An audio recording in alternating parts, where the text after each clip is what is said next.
Dobar dan i dobrodošli na kanal Tomina kuhinja. Danas za vas pripremam domaći karamel. Ovaj karamel je fantastičan i ukusan i možete ga koristiti za torte, kolače, kreme ili filove. Pa da krenemo sa pripremom. U posudu za kuvanje dodati 250 g šećera i uz mešanje karamelizovati ga. Smanjite vatru pa dodajte 1 vanilin šećer. I nastavite mešanje.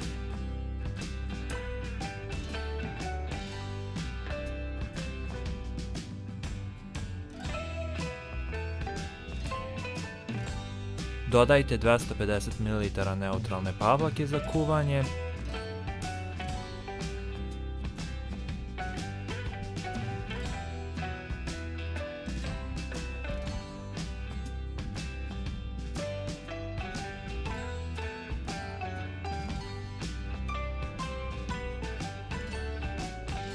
Karamel će se stvrdnuti, ali konstantno mešajte na manjoj temperaturi sve dok se on ne rastopi u toj neutralnoj pavlaci za kuvanje.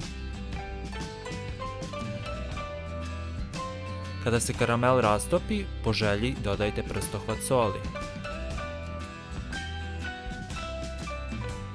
Dodajte 80 g margarina i rastopite ga u karameli.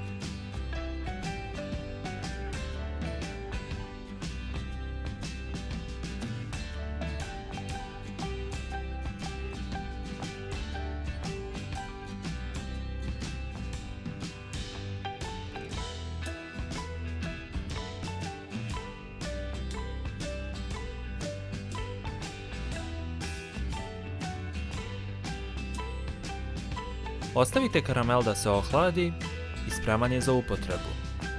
Hvala vam što ste gledali ovaj video, pišite mi u komentaru kako vam se dopao ovaj karamel i da li ste ga ikada probali.